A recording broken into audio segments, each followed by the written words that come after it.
So can you imagine? I want you all to think about a job that you've had in the past. If you've never worked, I want you to think about your studies and think about going to class. So think about that job or those classes you've taken. And now I want you to think about doing that job or studying and using this as your light. Or maybe studying in this classroom. So for me, this is what it was like when I was teaching English in Kyrgyzstan. Hello everybody, my name is Jane Keeler and I am a teacher of English at the University of Florida's English Language Institute, and today I am going to compare and contrast teaching English at the University of Florida's English Language Institute and in Kyrgyzstan. So first, you might want to know, where is Kyrgyzstan? That's a question a lot of people ask me. Many people have heard of Kazakhstan, but not Kyrgyzstan. Kyrgyzstan is actually south of Kazakhstan. It's to the west of China. For those of you from Saudi, here's Saudi over here. Yeah, the name got cut off, but here's Saudi. I don't think any of the rest of your countries made it onto the map. So China and Saudi made it onto the map, no one else did. Kyrgyzstan is located in part of the world called Central Asia. Let's take a closer look at Kyrgyzstan. Here's the country, and let's take a look at this city here. The city is Bishkek. Bishkek is the capital city, and the population here is around 900,000 people, and that's where I taught in the year 2008. Now if we look here at this lake, Issyk-Kul, the name is Issyk-Kul. If we look at this part of the lake and zoom in, I actually taught at these two villages. Each one has a population of around 500 people, and I taught in those two different villages in the summer of 2013. Yeah. And now let's talk about Florida. I think probably all of you know where Florida is. We're there now. But on our map, here's the United States, and of course here is Florida. We zoom in a little bit, there's Florida, and of course we are here in Gainesville, which is here in north central Florida, and its population is around 140,000, but that population fluctuates based on how many students are in class at the University of Florida or not at any time. Okay. Let me begin by talking about the time that I spent in Kyrgyzstan in 2008 and 2013. First, I want to say that since the time period when I was there, Kyrgyzstan has changed a lot. It's actually had two different political revolutions. Oh my goodness. Two different political revolutions, one in 2010 and one in 2020. This means that the political environment has changed a lot. There's actually been a lot of improvement in infrastructure. There's been a lot of modernization in the country. And so things have changed there a lot in both the country in general and in the school where I taught. So I don't want you to think anything that I'm saying is being derogatory towards either Kyrgyzstan or the school where I taught. These are just the facts on the ground from when I taught there in 2008 and 2013. So please keep in mind things have changed in Kyrgyzstan for the better in the time since I was last there. Okay. When I was there, I taught at a private school called the London School in Bishkek. And I'll abbreviate it on the slide as TLS for the London School. In Kyrgyzstan, the two languages are Kyrgyz and Russian. So pretty much everybody speaks both of these languages. I speak Russian, which helped a lot. But pretty much everybody there speaks both Kyrgyz and Russian. This means that if I were teaching a lower level class, if something was really confusing for the students, since I spoke Russian, I could simply translate it. This also meant that when my students left the classroom and went outside, they were in their native language environment. They were not in an English language environment. This is what we call EFL, English as a foreign language.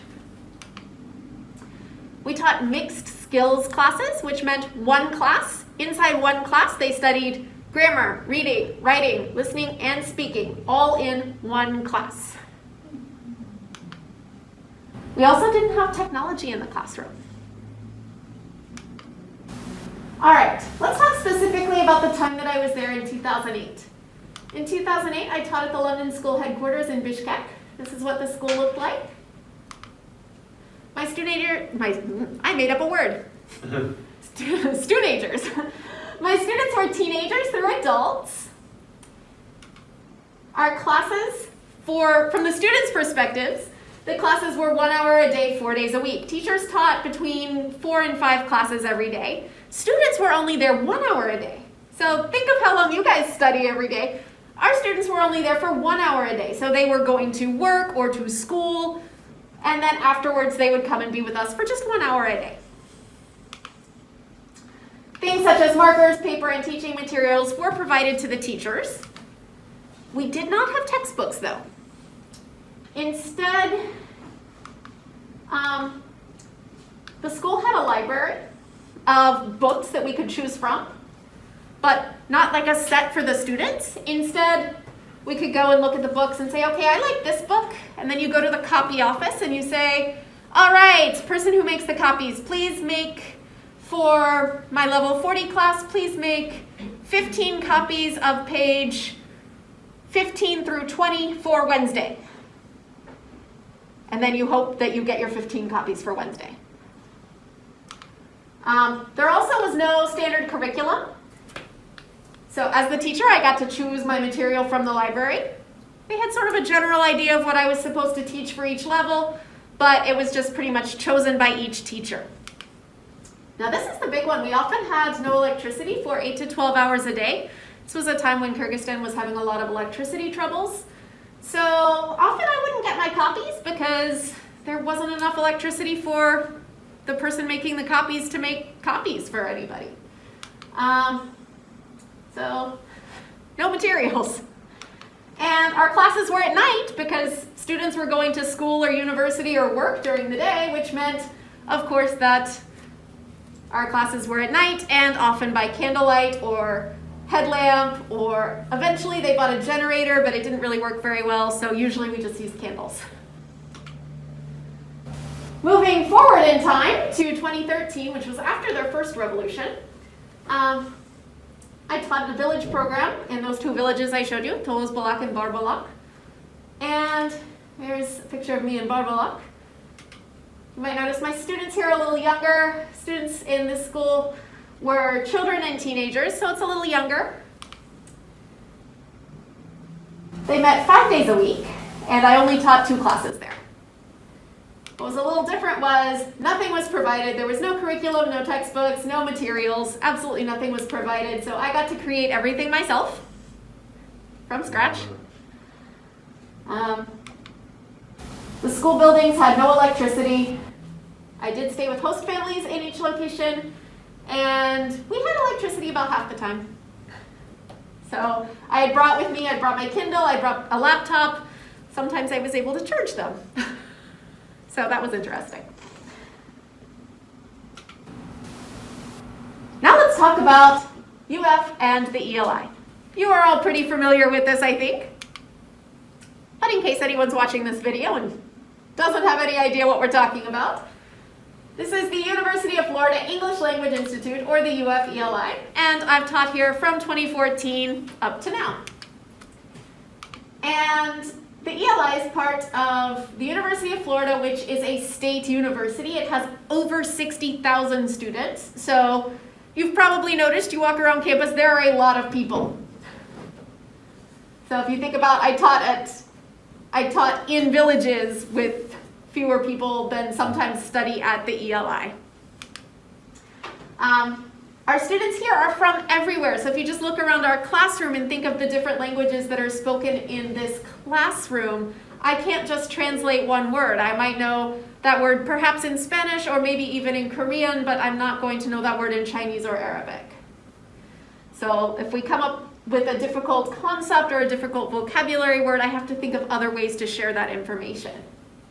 Also, if you leave the classroom today, when you go outside, if you need to ask directions on the street, if you need to go shopping, you need to do something outside of the classroom environment, you are in an English-speaking environment. This is what we call ESL, English as a Second Language. Our students here have to be a minimum age of 16 as long as they have graduated high school in their country.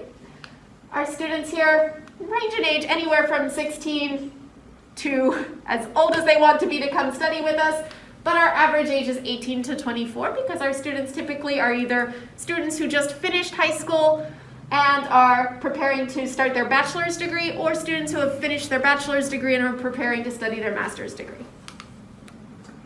I'm sure you are all very aware that here we have what we call intensive classes. You guys study 5 hours a day, 5 days a week. Yeah. And the teachers, we are all here for it. Okay, we also teach what we call skills-based classes, so this is different. We have grammar separate from reading and writing, which is separate from listening and speaking. The curriculum here is set by the ELI main office. I teach what I am told I need to teach in each class, so I don't just get to decide what to teach you. The books and teaching materials are provided to the instructors. I don't need to go and purchase these things. Students, of course, you have to buy your own textbooks.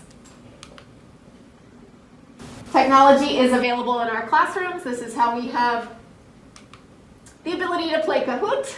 We've got some students after they won a game of Kahoot from last semester. Yeah, you might recognize some of them. We've got our nice PowerPoint projector here. We've got computers. We can watch videos. We can listen to music. We have a bunch of technology available in our classrooms. Of course, we almost never lose electricity. Like I said, I've taught here since 2014. I think we've had about 30 seconds without electricity in that time. We also have CIP activities. So here we've got students on a trip to St. Augustine. Because you are all here from other countries, we want to give you the opportunity to travel around the state, to explore things within our community, to get to know Florida, and to have the opportunity to speak English outside of the classroom. All right, so in conclusion, let's take a look at the similarities and differences between teaching English in Kyrgyzstan and teaching English here at the ELI. Kyrgyzstan was an EFL environment with limited or no materials. I taught mixed skills classes with no technology and had homogenous students. Homogenous means they were all the same. They were all students from Kyrgyzstan who spoke Kyrgyz and Russian. In the USA, oops, sorry, forgot one. Often there was no electricity. That's a big one. I can't forget that one. All right, USA. It's an ESL environment. All teaching materials are provided. We have skills-based classes. Of course, I have technology in the classroom. And heterogeneous students, meaning students from all over the world who speak different languages. We always have electricity. Okay, similarities. Both of these are TESOL. TESOL means teaching English to speakers of other languages. In both settings, I taught grammar, listening and speaking, and reading and writing, even though I did it in either a mixed skill or a skills-based environment. And of course, in both sections, I had great students. You may recognize, yeah, some of you are in this. Some of you are in this picture. Okay. And to conclude, TESOL is TESOL, and it's something that I can do anywhere. Thank you for listening. Do you have any questions?